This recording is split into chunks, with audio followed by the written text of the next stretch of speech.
Okay, right. So these are my participants. I'm going to stand them up. And they're going to help me explain some of the research that I've been doing on participation. See? There you go.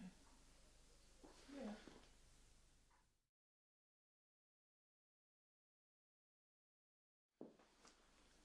These people here are all queuing up to vote in an election. Oh, hold on, he's too young. He's not. She's not. They are all going to participate in deciding, oh, the queue jumper, who should run their country. It's an important decision. How do you incentivise these people into participating in the elections? Lots of people just don't. You can't give them a sweetie for voting. Maybe the incentive should be that if they don't vote, they will be fined. Why should they vote? So let's say that these participants come along to an art gallery, and in the art gallery is a wonderful display of Smarties, and it's relational art, and each of them can come along and take a sweetie, and they are participating in the art. That's fairly straightforward, isn't it? Except maybe one person might take two.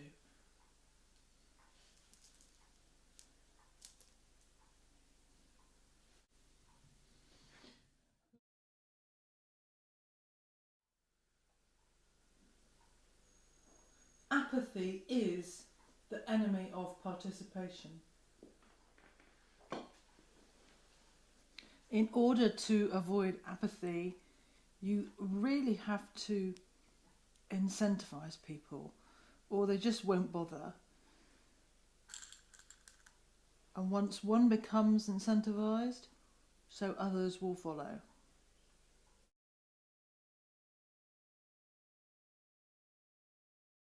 These people don't have any of their own ideas.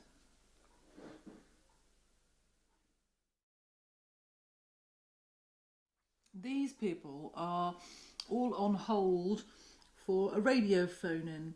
They are phoning up to give their opinion on something that's important to them. They are participants in a phone-in, but the producer for the phone-in doesn't want the mad person to say anything, so he's not allowed to speak. And this guy is a bit sweary, so he's not going to pick him. So we'll have her because she represents one point of view, and we'd like someone to balance the argument with another point of view, maybe a different point of view. So the producer will pick him. And maybe there are thousands of people waiting to speak, but these two people have been undemocratically elected to participate in the phone-in. Is that fair? Are phone-ins really democratic? Do they really show the people's voice on current affairs issues? Or is this just electing unofficial spokespeople who are amateurs for things and perhaps unable to express the views of the masses? Is it even possible to express the views of the masses? Is there one single view?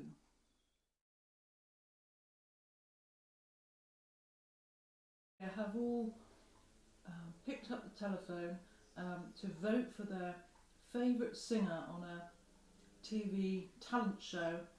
They've paid money to do this, and they feel that they are in some way participating in the particular singer's success or failure.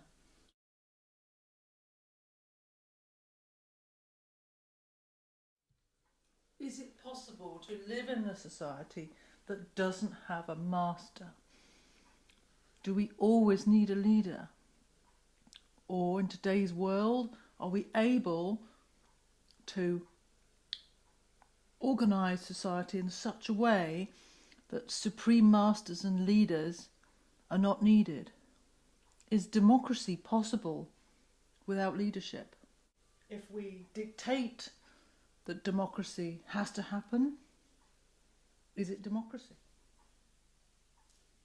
Is it not something that needs to be arrived at?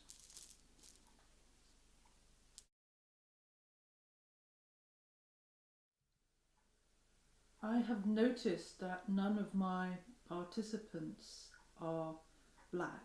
They are all Caucasian. They're all from the same place. I bought them all in the same shop. I just asked for 3 boxes of people and this is what I got. Is this a problem? Am I betraying some sense of representation? Is this not fair? Should I make one of my people black so that it's more representative? Is it democratic? What happens when you don't advertise widely enough, or you don't promote your participation widely enough, and it's seen as being a very single face? It's seen as only representing a certain section of society. Is that a problem? Do we have responsibility? Do we contrive the outcome? Do we have an agenda?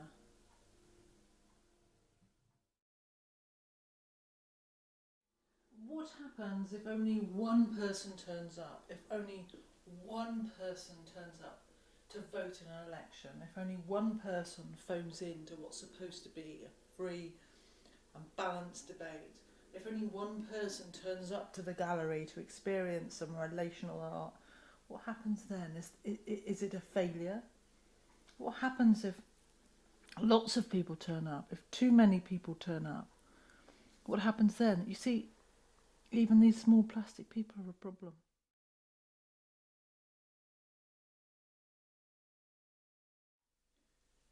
It seems to me that we need to be deeply authoritarian in order for participation to work.